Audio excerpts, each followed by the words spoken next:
Surprisingly, over 90% of viewers haven't subscribed yet. If you're enjoying the content, hit that subscribe button.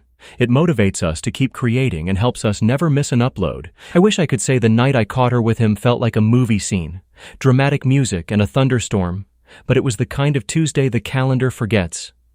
I left the office later than usual, picked up a rotisserie chicken from the grocery store, and drove home through the soft red glow of taillights.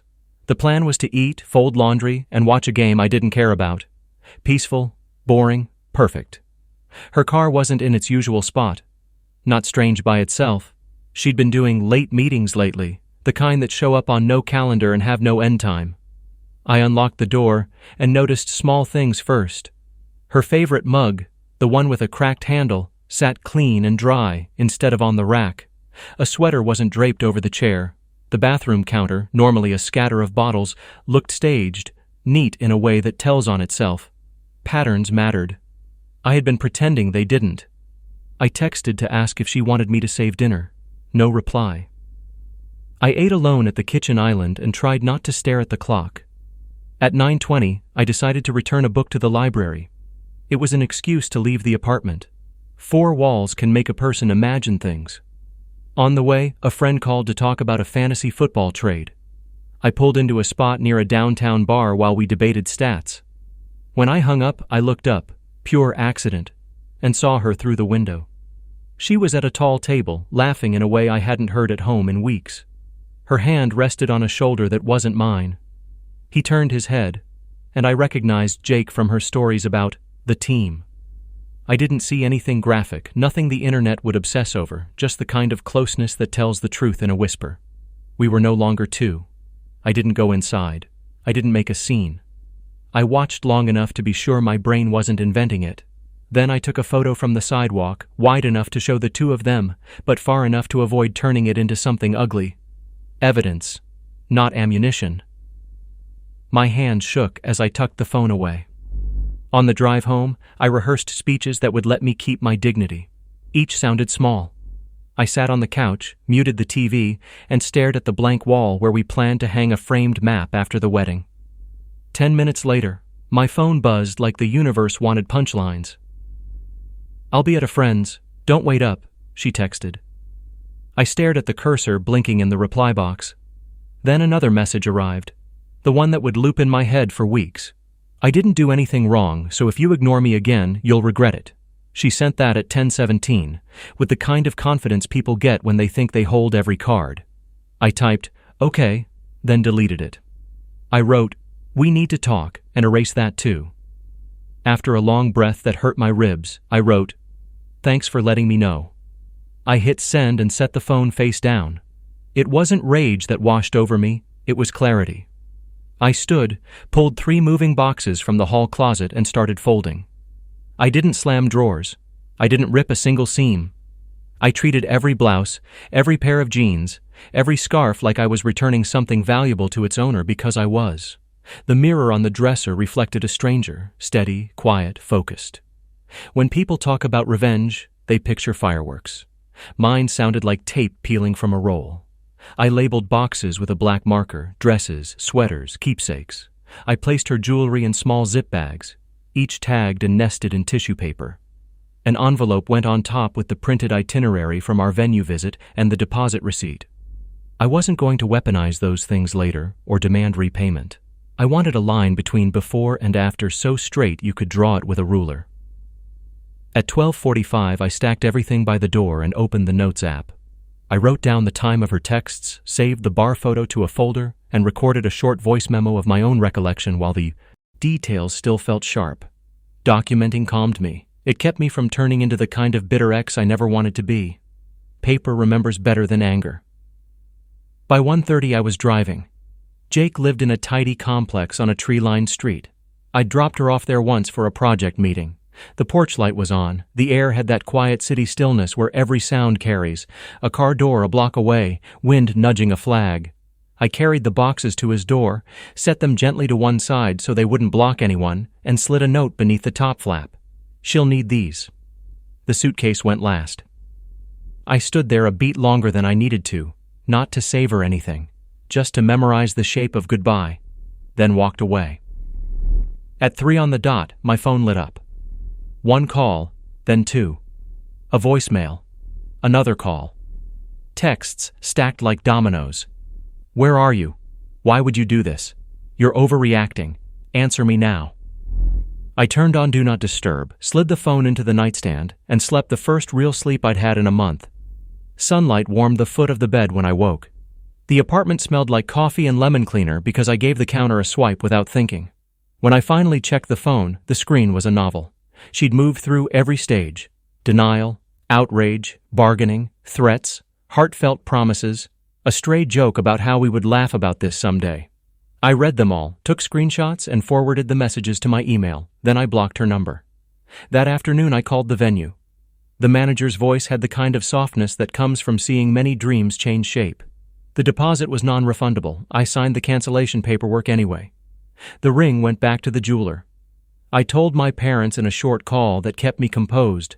My mother wanted to drive out immediately, and I asked her not to. I made a list of subscriptions that had both our names and called each one. With every task done, I felt as if I was removing small stones from my shoes. Friends reached out. I told them the simple truth without rehearsing it. We ended the engagement. I didn't paint her as a cartoon villain. People are more complicated than that. And I wanted my future self to recognize my own reflection. The next days had a clean rhythm. I ran before work. I made breakfast, eggs and toast bright with hot sauce. I answered emails and didn't check hers. The silence wasn't lonely. It was like opening a window in a stuffy room. I found a folder labeled Photos on my laptop, scrolled through trips we took when we believed in the same story, and moved it to an external drive I could box up with her keepsakes if she ever asked. Maybe nostalgia would tempt me later. I knew better than to give it the steering wheel. She tried new angles. An email from a fresh account said she wanted to talk as adults. A mutual friend asked if I'd agree to a coffee for closure. A handwritten note appeared wedged in the doorframe. You misunderstood. We can fix this if you stop punishing me. I photographed each, added dates, and placed the paper note in a clear plastic sleeve like it was an archive item. I wasn't building a case. I was keeping a record for myself against the strange amnesia heartbreak can bring. One evening, I sat in the quiet apartment and realized I didn't miss her. I missed the idea of a life we promised each other. There's a difference. Accepting that felt like setting down a heavy bag I'd been dragging across the airport. A week later, I called her parents and told them I would mail the last few boxes to their house. Her mother sighed, not with surprise, but with a long kind of sadness, and thanked me for being respectful.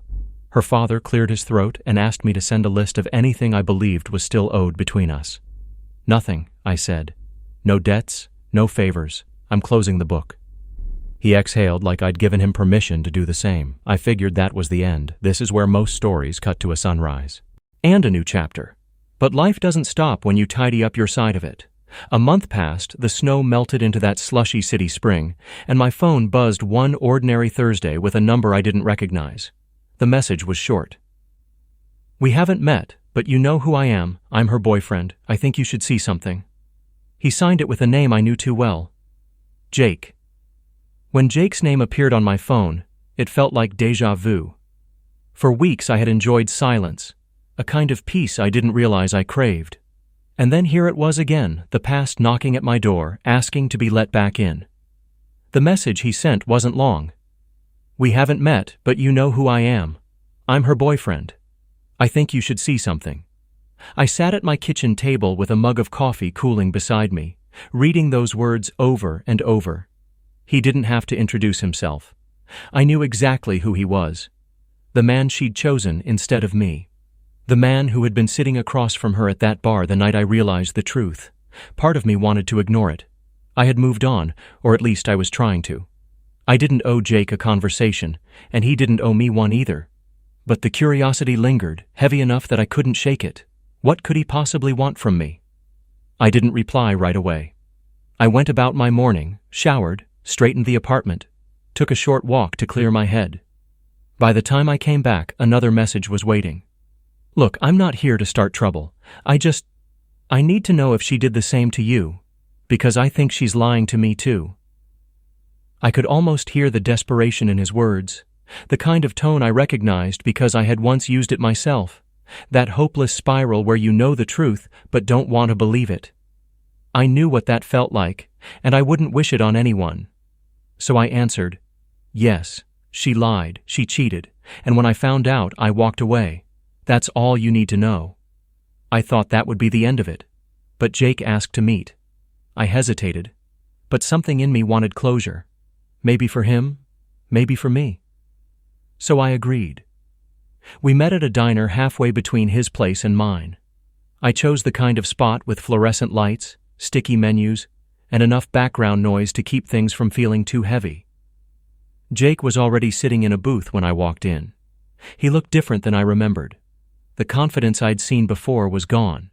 He looked tired, worn down, like someone carrying too much on his shoulders. He stood when I approached. "Thanks for coming," he said quietly. I nodded and slid into the booth across from him. The waitress came, poured coffee into 2 mugs, and left us alone. Jake leaned forward, his voice low. "I didn't believe it at first. When she told me about you, she painted you as the villain, said you were controlling, jealous, paranoid, that you made up stories in your head. I admit, I believed her. Why wouldn't I? But then, I started noticing things." He pulled his phone from his pocket, scrolled, and turned it toward me. On the screen were screenshots, messages between her and another guy. Not me, not him, but someone else entirely. The words were flirty, intimate, the kind of messages that erased any doubt. "She wasn't just seeing me," Jake said, his jaw tightening. "She wasn't just lying to you. She's been juggling multiple guys, same excuses, same lines. And last night, I caught her red-handed. She tried to twist it, said I was paranoid, then told me the same thing she told you.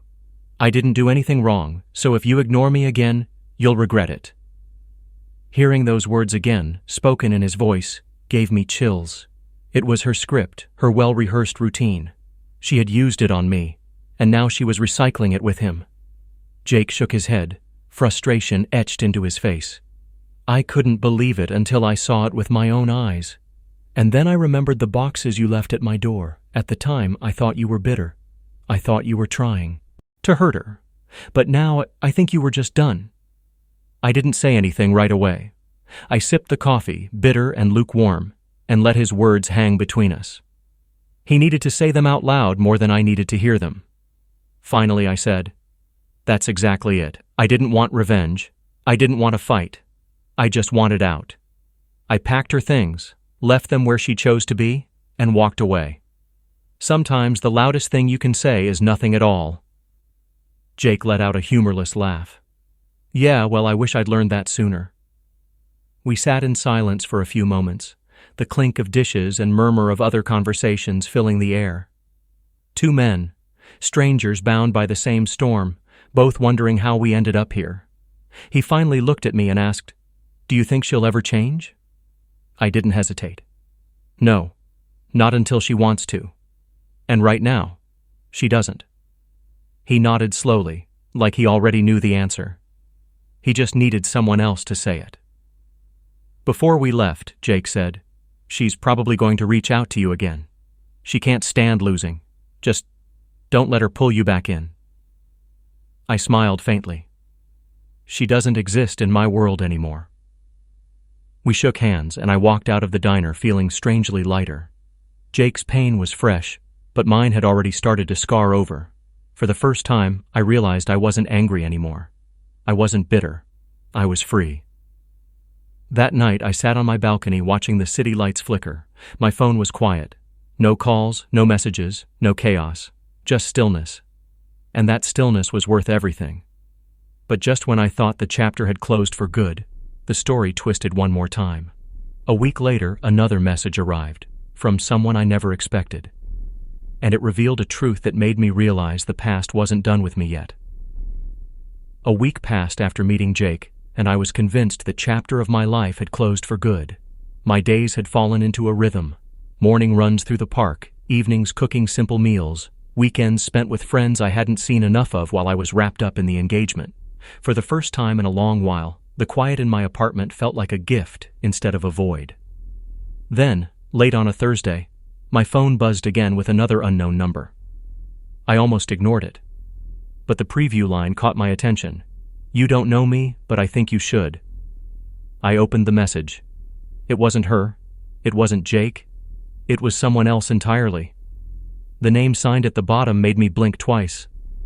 Mark. I didn't recognize it right away. Then I remembered. Mark was a guy she once referred to as just a family friend.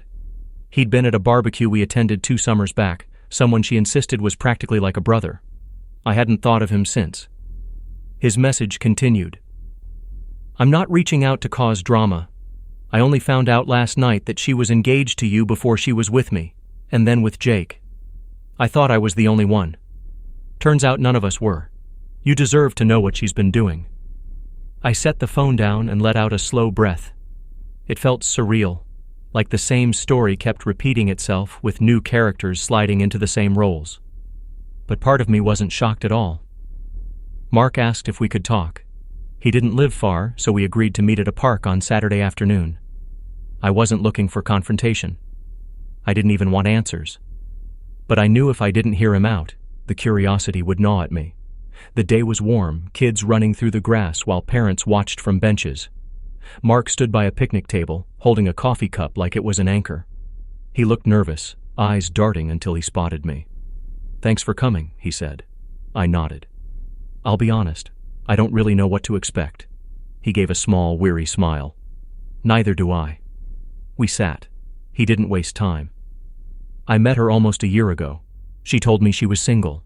Things moved fast, then out of nowhere she started pulling away, said work was stressful, said she needed space.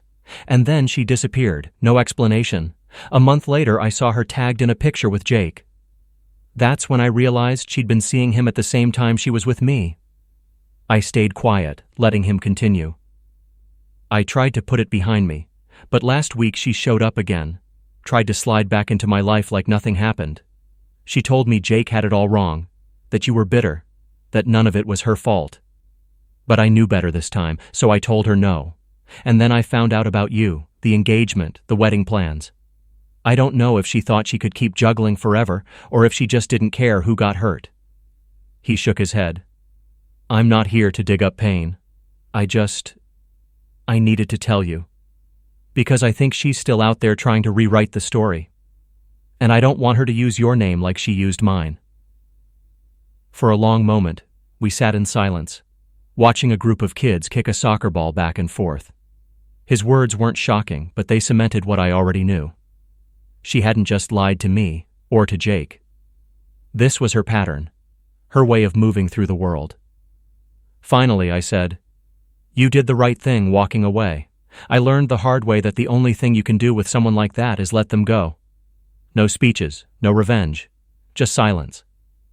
Mark exhaled, some of the tension in his shoulders easing. "That's exactly what I'm doing now. I blocked her, I'm done, but I wanted to give you the courtesy she never gave either of us. The truth." We shook hands before parting ways. There was no bitterness between us, only the strange bond of people who'd walked through the same storm.